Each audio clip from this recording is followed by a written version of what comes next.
Hello everyone, you're welcome back to this channel. In today's video, I'll be sharing with you one of the tips you need to know as a seamstress or a tailor. It's very essential you know this. So in this video, I'm going to take you through step by step on how to get this. So I will call it this tutorial a beginner friendly. So just take your time and watch this video to the end. And if this is your first time you watch my video, I will implore you to subscribe to this channel. You just click on the subscribe button below and you click on the notification bell so that you can have access to my videos. Thank you. So I wish you good luck in this tutorial. So let's go. As you can see right here, I have two types of fabric with me right here. Now this is going to be precisely I will be making a piping placket in this tutorial. So here is this one is going to be the real placket, while I will be using this for the piping.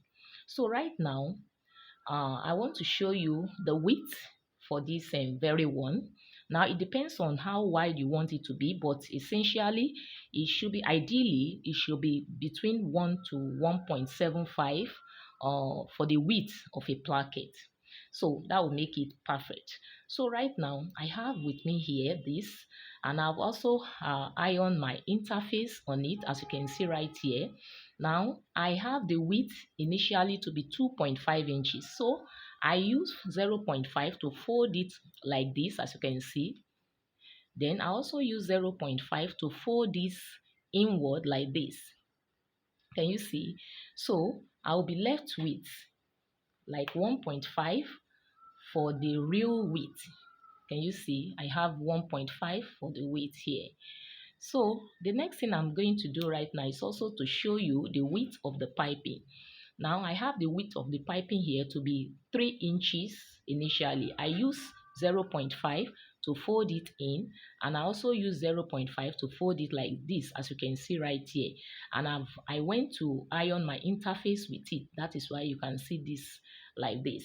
So right now, the next thing I'm going to do right now, I'm going to measure the length which I have for this. It actually depends on you. The length actually depends on you. But for the purpose of this tutorial, I'm going to show you what I use as my length. I have here 13 inches. So right now also for the piping, now 13 inches, when I divide 13 inches by 2, it gives me 6.5. So I'm going to add extra 1 inch to make it 7.5. So I will be cutting the length of this 7.5. So as you can see right here, I have this 7.5 right here. Can you see? So I have 7.5 as the length of my piping. So right now, I'm going to fold this one into 2 equal parts like this. So I'm going to fold it into 2 equal parts. Can you see? 2 equal parts. So I'm going to press this to give me that crease line. So it is on this point, on this line, I'm going to mark so that I can be visible for me that this is the center point.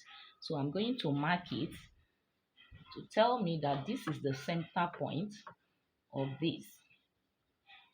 So as you can see, I've indicated the center point mark on it. Can you see? So right now I'm going to place it this one I'm going to place it wrong side to wrong side. You can see this is the wrong side, also this is the wrong side. So I'm going to use 0.5. I'm going to fold the edge here with the down part here with 0.5 inward. So I'm going to press it to also give me that crease line. So you can go ahead and use your mark it so that you won't be confused. Now I'm going to place on this line, I'm going to place it on this mark which I have here. I place it like this, and as I place it like this, I make sure that the sides is equal. So I make sure that these two sides are equal. One is not longer than the other. So I'm going to bring it out a bit. making sure that they are equal. So right now, I'm going to fold it like this. I fold it like this.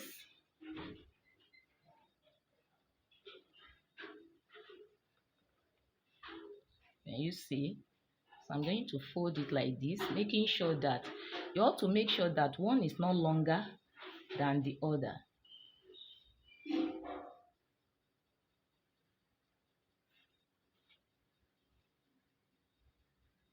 So fold it.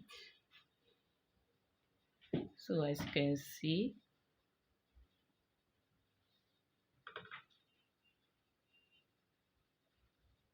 can see that it's perfect like this. Can you see? So right now I'm going to use my pin to hold it. So that's the next thing I'm going to do. I'm going to use my pin to hold it at that point of the center line. So I will just use my pin, insert my pin like this to hold it together.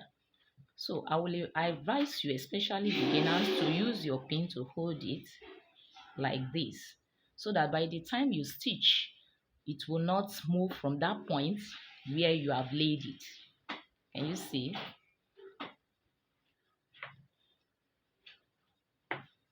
So right now, that center point line, I'm going to run a stitch from this edge to this edge. So I place it and I run a stitch.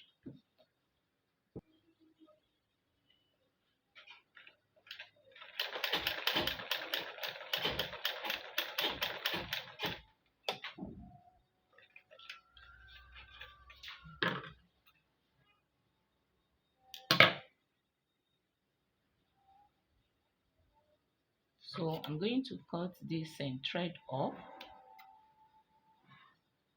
on both sides.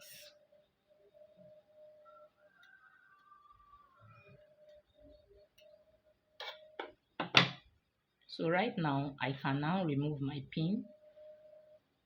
Can you see? So right now, I'm going to open this up like this.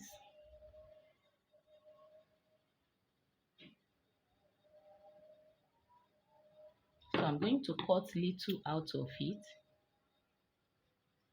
like this.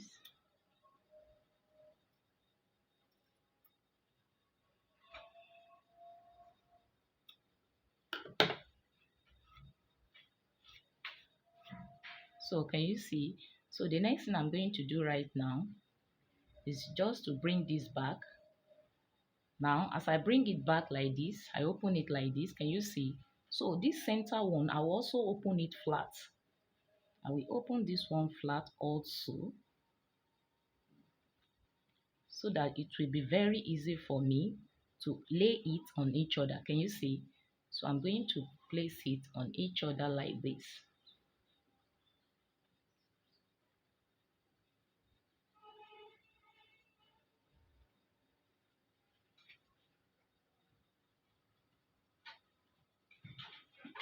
So then I will use my hand to bring it out.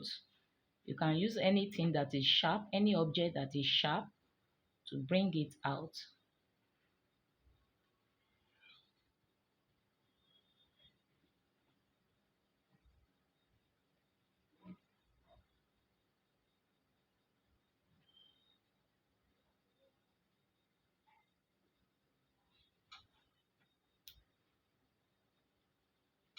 Use an object to bring it out from the other side, so that it will give you the perfect triangular look. Okay, so as you can see right now, I've done that side, both on the two sides. So the next thing I'm going to do right now is to trim this excess off, because it has to be equal with the real placket itself.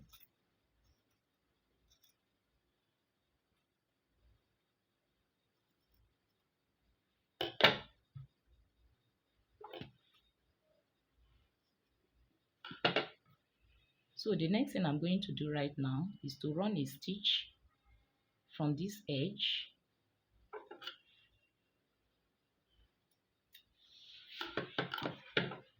So I'm going to run a stitch from this edge downwards, then to the triangular shape, also like this, then down to this upper part.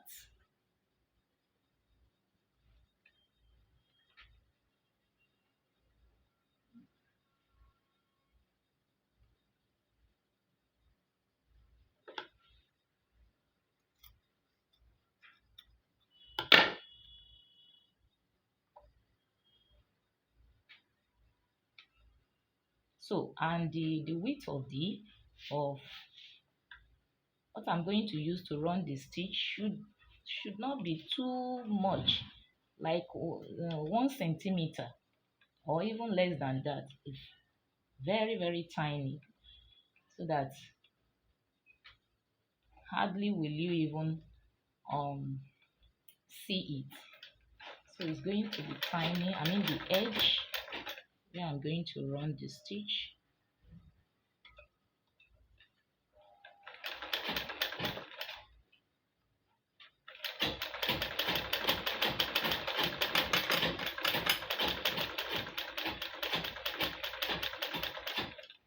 Can you see? Very tiny. I hope you can see here. So that's how I'm going to run the stitch till I complete it. Now, as you can see, I'm done stitching it all around, tracing the shape. Can you see? This is the output of my tutorial. Can you see how neat and beautiful it is? So you don't need to say, I want to have a bias tape or whatever. Just use this simple method and you find your work very neat and professional. Thank you very much for taking your time to watch this video. I really appreciate you. If you are yet to subscribe to this channel, kindly do that now. Thank you. If you have any question regarding this tutorial, kindly drop your question in the comment section. And also, if you have any comments also relating to this video, drop your comments and I will appreciate that. So, till I come your way again, I hope you have found this tutorial very helpful. Give it a big thumbs up. Bye for now.